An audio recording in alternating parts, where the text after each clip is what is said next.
Hello, lovely Haem. How are Hello, you this Rebecca. morning? I am good. Tell me what's going on in the BCMA right now. So we have the BCMA lockdown showcase going on. We're still accepting entries till the 31st of July. What we wanted to do was we wanted to spotlight all the creativity, the campaigns that are coming out despite these challenging times. We know it's tough. We know it's so difficult to produce things, but still brands and companies are producing such amazing stuff, and we wanted to put it out there on a global platform. So what we Right. do is take entries from across the world and showcase them on the BCMA. We're going to have BCMA members vote for the best entries, and they're going to be shared with the rest of the world saying, hey, this is what Canada is doing, this is what Germany is doing, this is what UK is doing, right? So we are showcasing this global platform, and we want brands to come and enter, share their entries. It's not very complicated. All you have to do is share your campaign, your name, and any credits that you want, and there is no cost to it. So we want brands to come forward, show us your work, and we'll show them to the world. Yeah. So that's amazing that you're collecting all of this great work happening during COVID. And one thing I've noticed is that there's a lot going on with AI storytelling right now. And that's, there's a lot of advancement happening. And so I'm really excited to be chatting with Chad Borlase. And he's somebody that I've worked with in the past. He's a brilliant creative director, but he's the vice president, senior group creative director, North Regional head of experience for Publicis Sapient. I had to read that because it's so long, but yeah, It's heavy. It's heavy. It's heavy, man. But Chad's really great, and he's worked extensively in different sectors. So I'm excited to have him on. So, and actually, I'm just gonna let him in now. And hello. Oh, good to see your face. Nice to see you. It's been a long time. Yeah, and Haem, Chad Haem. Can you just give us a little snapshot of who you are and what you do at Publicis Sapient? I tried to read your title. It was very long. It is extremely long. We like acronyms and long titles at Sapient. I'm a vice president, senior group creative director, and I actually, my day job is running a region. So I run the experience teams in Chicago, Minneapolis, and Toronto. So sort of it's about 50 plus people in the team there. We're in it's 4 of us that run sort of the regions in North America. So that's sort of my day job, helping them, helping clients, pitch new business, and working on some accounts. The word digital transformation always comes up with your company. So, I mean, can you explain what that is exactly and how it helps companies and brands? Yeah, a lot of people scoff at the idea of digital business transformation. They're like, oh, it's a nice little acronym that everybody sticks on everything. But really, and I think COVID's been an interesting case study in helping brands realize how fast they need to get there. There's a sort of meme around, who changed your business this year? Was it your marketing director, your CEO, or was it COVID-19? And generally it's COVID-19 because everybody suddenly needed to become a lot more digital in their nature and go direct to consumer.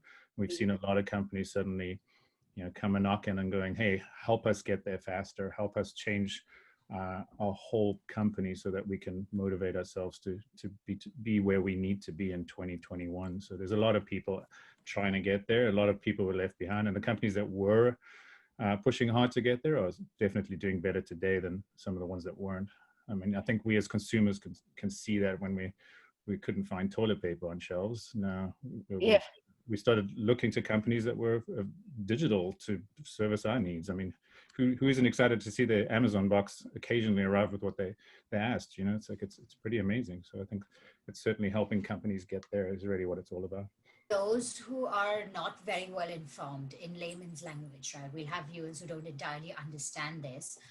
What does it mean when you say digital transformation? In very simple terms, if someone had to ask, okay, why does my company need it, and what is it? Yeah, and I think a lot of it is in the behind the glass.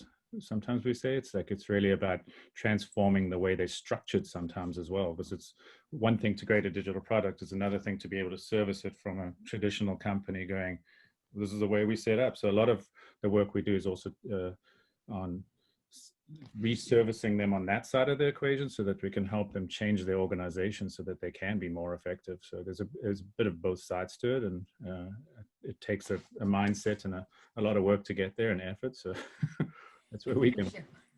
And do you think there is a higher demand? I know you answered a part of this question already. Do you think there's a higher demand thanks to COVID? Do you think people are now realizing, oh no, I was going to say something else, but oh no, we were not digital and we didn't think the need for it, but now suddenly, they're jumping into it and it's just crunching timelines and doing it faster and they're just more open to it. Yeah, I think they're open to it, and I think COVID did make a difference, and I think they're desperate for it now because they've seen a lot of their profits slump has had to reorganize themselves, and they're trying to find new avenues to get to customers. So I think it's been great to transform things, and I think we as customers will see the lasting changes from it as well, which is pretty interesting. I think we've all probably changed the way that we'll shop forever. Like there's definitely more things coming online. There's different ways to attack problems, and it's the service industry's changed. That you can't run into a restaurant 24/7 anymore. So it's like, how do you change our behavior? I always say this is, 2020, it's the year of perfect vision. It's like the sight, right? Can you see the role of AI playing more a part in opening up what is content and changing the way that we view the world? I think so. I mean, is it anywhere close right now? God, no. I think we've all seen some AI piece of content and go like, what? Is it getting there? For sure it is. And I think it'll get smarter and better for us. And I think it's important for people making content to think about how they do use it. We seem to be a little behind, to be honest, in content AI versus, I mean, I can get in a Tesla and it can drive me down the street. And there's a chat bot that can chat to me pretty good, even with my weird accent, but can we make content at scale with AI? No, we can. And I think it's from a marketer's level, it's pretty important to get there pretty fast, because from a personalization point of view, it'd be great if we could use AI to really personalize things that matter to me versus him or Rebecca. It's like, how do we utilize that technology faster and better? And it's not there yet by any means, but I think when we do get there, it'll be super interesting for all of us. And also a lot cheaper for marketers, right? I mean, at the end of the day, they're going to leverage AI to drop the costs of creative people doing creative work. So how do we get there faster for them? To ask the other side of things, you mentioned how AI can help content.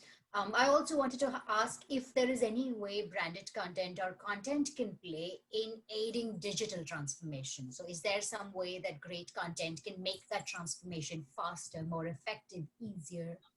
Yeah, I mean, I think it definitely can make a difference. I personally have always campaigned for, using content to help the customer's needs, right? So if they have a need state, then it's normally something that's not good.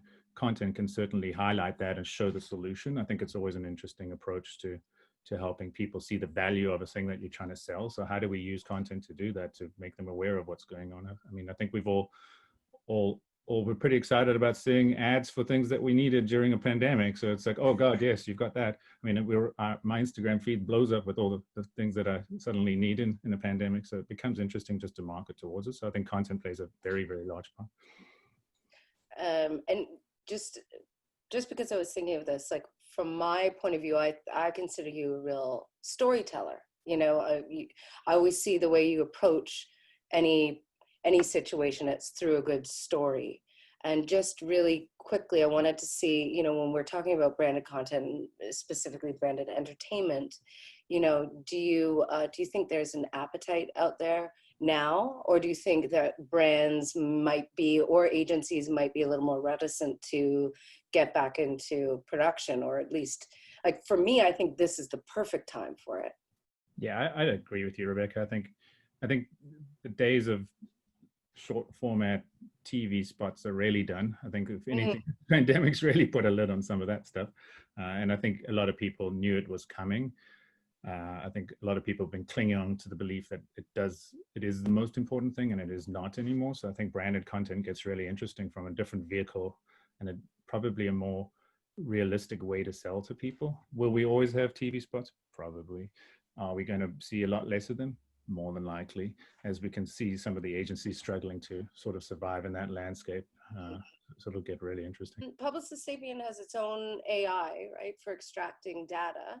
And how do you use that to improve the lives of your customers, of your clients, of your fellow colleagues? I mean, from a design point of view, we definitely use data to drive design. It gives us different points of inflection, and it gives us ways to test things and learn from it as well, which is really fairly useful from a design and experience point of view. It's great to be able to do that versus just doing it on thumb sucks and gut feeling like a lot of people do. It tends not to work that well. It also, that's a great saying. It also gives the clients confidence if you have the data behind it to make changes and to test things in market in small little batches so that you can figure out what you're doing before you implement it at scale. So that's how we generally use it for testing and learning on projects. I don't think anybody wants a data lake anymore. Everybody's big on giant pieces of data and nobody was doing anything with it. So it's really about how you push it down to its smallest piece so that it's actually understandable and you can action it. So that's really the trick, I think. And we have tons of data analysts at our company that can do that. I think that is the trick, because it's always been, you generate these huge books and like, who the hell reads that? Like, I'm not. I would never. I'm not agree. Yeah. No, I mean, but it's distilling it down. And that's why I think it's so interesting what you do is that distilling down the creative idea, the storytelling, and then bringing it not just to your teams, but then it keeps rolling out. Yeah, and I think the trick is to keep actioning it, right? It's like a lot of people, the practice of the past was to do something and leave it. And I don't think that's really what we want to do. It's more about iterative change on things so it keeps improving, keeps changing, keeps being more relevant to the customer, keeps driving the needs. I wanted to ask about something that everyone who's listening, their ears will perk up if I mention the term, which is ROI. When digital transformation, AI, when content all come together, why is it something that's worth the investment for brands? Because that's one thing I'm sure you might hear in your field, we hear everywhere, that why is it so expensive and why is it worth the money and why do I need to put so much money into this? So why? Yeah, I mean, from my point of view on the digital transformation side, it's like, how can you not afford to do it, really? I think a lot of companies we've seen over the last 6 months didn't spend that money, and their return on investment is certainly not showing right now. So it's really about how we do transform for the future and continue to transform. And I think what it's really also about is figuring out where that value stream is for a company. Like, how do you innovate and change so that you can find either new markets or diversify in your current market and make more money there? So that's really what we try help the companies do as well, is really find those value streams and then action on that, whether it's creating a product or a new delivery mechanism or whatever it is. That's really what the trick is, about finding that. And then you will find your ROI on that. And I think, content goes around that as well. It's like if you got to market people to wherever you're trying to drive to as well. So that's where it becomes important. This is a question I wanted to ask about the BCMA. You've attended a few gatherings, you've met BCMA members, you know what the BCMA is about. And what we're trying to do is spread awareness about branded content in Canada. It's still small, there's still hesitancy, there is still some sort of pushback about it, and we're trying to expand membership, we're trying to get more people to advocate for it. When it comes to content coming together with digital transformation, where do you think the BCMA can play a part? What do you think we can do better so that we can join hands and move the needle? Yeah, I mean, what I've always found interesting about branded content is it seems like a natural, smarter way to market to people. And I think, given some of the social media challenges that we're having right now, and some of the pushback on some of that, and some of the companies that are saying no to advertising on them, I think this is a pretty prime time to transform the way we market to people as well. So I see it interesting from a marketing point of view. Content transformation and finding a different way to market to people fits really sort of hand in glove with where we're trying to push to the future. And I think, it's going to take some marketers to get there, they're going to have to push themselves and try to do something different. And it's hard. I mean, as you know, it's that nobody wants change. Nobody in marketing departments wants to do anything differently because they've been doing the same thing for years, and it's very cyclical, and they can brief an agency and then not do anything for 3 months, and the agency comes back with some fancy TV spot. So it's like, how do they change their behavior as well? And I think they're going to have to be on the line, and they are on the line more and more for finding more effective ways to get to people. So I think that's where your sweet spot really lies, is about how to get people to push those triggers now. And now's the time. Like, if we're all stuck at home, nobody's at the office, so how do they do something differently now? So I think you've been given an opportunity in a weird way, especially with the changes in social and our lives. So that's where I think it's a huge opportunity for you. We think you're a very smart man. So listen, just as we were wrapping up this lovely little chat with you, couple questions. Give us an unpopular opinion.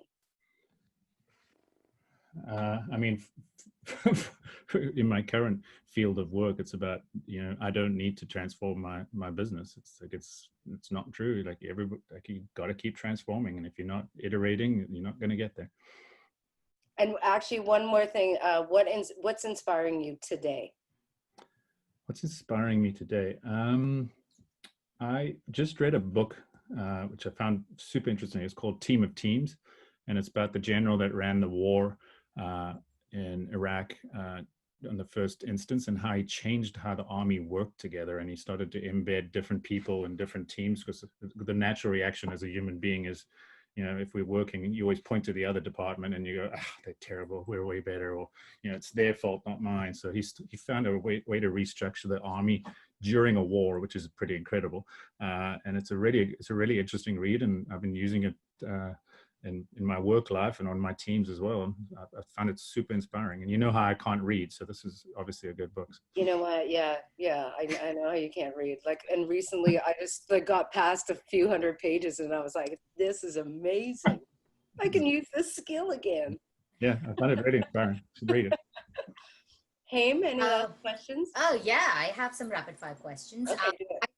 I saw that the Publicis Sapient Middle East North Africa team has started a push-up challenge. Did you join it? I've seen that. I have not joined it, and I'm going to declare the timeline, the global timing, the issue on that, but I have not started that. No. Okay. Last question. Any local business that you'd like to give a shout out to? I love Walmart and Lowe's. They're our clients, and I love them. Then Lowe's. Okay. I was just in Walmart. Can't say I was in Lowe's, but maybe I'll go now. Maybe I'll build something. I'm going to become a builder too. Now's the time. Now's the time. Well, I recently painted a cottage, so I know I can do that now. Frequently going to Lowe's so much that now I remember the aisles, because just fixing up the house so much. Now I can tell you where something is better than some of the representatives. It's funny. Yeah, I think we're all fixing up our offices now. So yeah. Well, I just love being able to bag my own groceries. I don't get them delivered because I love to bag groceries. I had another, I love it. I love it. And I love getting I love grocery shopping. I don't know. I really love grocery. It. I'm with you on that. I love it. My dream would be on that show, where you have to go in fast. And anyways, I digress. Thank you so much for Thank you both so much today. Thank you. I'll talk to you. We will talk to you soon, I hope, and we'll have that drink. Love it. Thank you so much. Have a good day. Thank you. Bye, Chad.